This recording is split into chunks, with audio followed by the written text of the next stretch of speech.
Happy Friday, everyone. We are Nadlan, broadcasting to you from the east coast of New York, giving you daily updates from real estate entrepreneurs so you can become one yourself. So you can learn every day from entrepreneurs that are doing real estate in the US. Some are doing land, some are doing flips, some are buying multifamilies, some are buying single families all over the US. So you should stick with us here every day, like us, subscribe to our channel so you can learn how to do it yourself.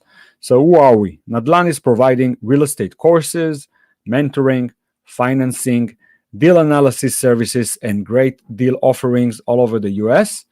We have a group of analysts that are analyzing the deals and offering them to you. If you like our content, so please give us a thumbs up, register to our channel, and hit the notification button so you can get an alert when we publish new content. So let's get to the next post of Yossi Beit Yosef today. So let's get to it.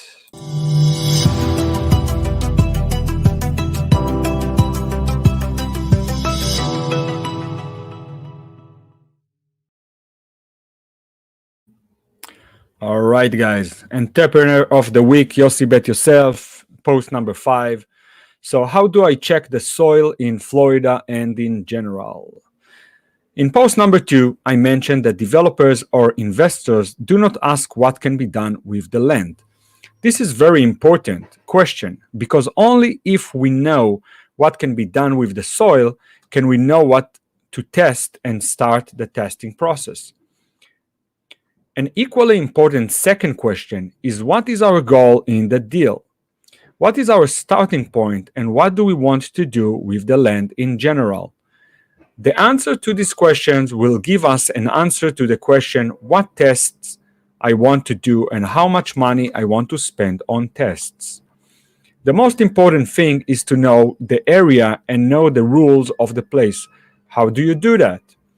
Open up county websites, talk to the local land brokers, and travel at least once to get to know the area. If we take, for example, Florida is a state that protects the flora and fauna and has many restrictions on this issue in different areas. Ignorance can make you buy land at too expensive of a price. In Texas, for example, on the other hand, it is advisable to pay attention to the issue of mineral rights.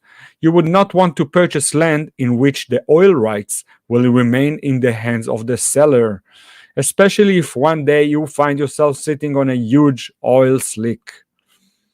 Tzvika came to me to help him sell land he had bought a few years earlier. I have an excellent plot. My corner was proud of Tzvika in my ears.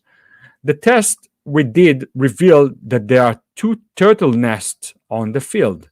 In Florida, as soon as there is a turtle nesting, the lot is automatically declared a nature reserve and construction on it is prohibited. The training of the plot for rebuilding increases the price of moving the turtles to another place. The price is about $6,000 per nest. So a potential buyer of Tzvika plot will have to invest another $12,000. The price of the plots at that time was only $8,000, so it made no sense to buy Tzvika's plot.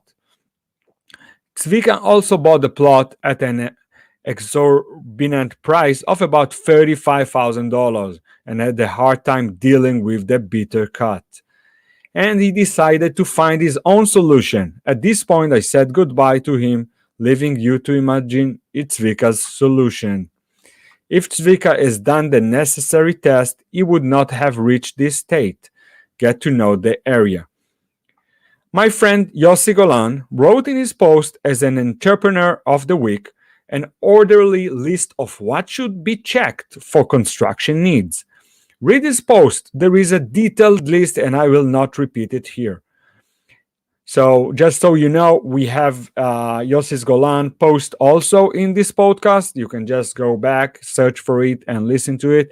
He made a great job listing everything that you need to know in this subject. As a flipper of lands, I will perform only an initial inspection, and the rest of the inspection I will have to a customer who wants to purchase the land. As an entrepreneur who wants to build tomorrow morning, I will conduct other inspections. One of the important tests to be performed for construction purposes are survey tests and measurements called survey. The land survey defines the boundaries and features of a plot of a land, including roads, service lines, buildings, and natural elements such as ponds and streams. Other facilitations cross the property. Because the survey needs of a commercial real estate investor are different from those of a homeowner who adds a garage, for example, and both are different from the needs of the lender, there are many different types of surveys. These are the most common, although the commonly known names may differ slightly depending on the location of the land. Number 1, Mortgage or ALTA, ACSM survey. This is the comprehensive survey that most lenders need underwriting requirement. This ensures that the property is as described in the legal documents and covers all the features and characteristics of the property. Number 2, Boundary survey.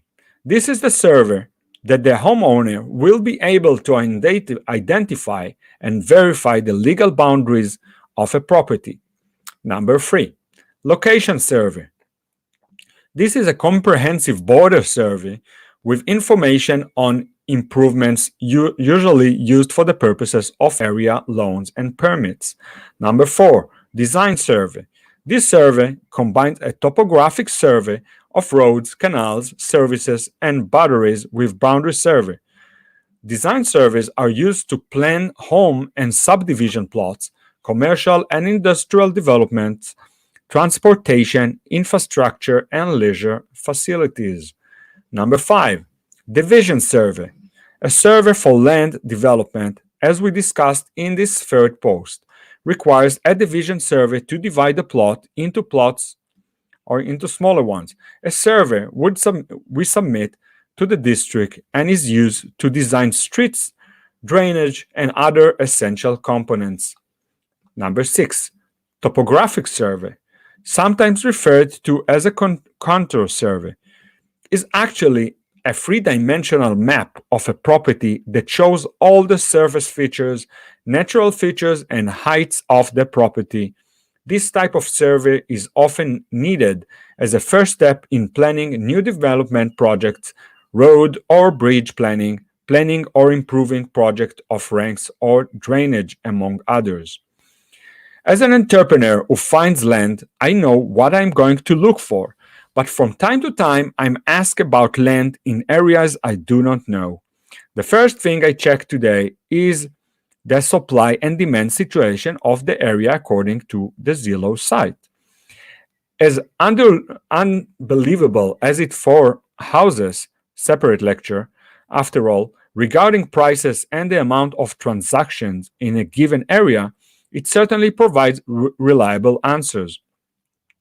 In areas where there is no activity, it is not recommended to make transactions unless there is a special reason why the market is waiting for a fitness hour session, a fitness club, and this is a chapter in itself related to investment planning in terms of investment ranges.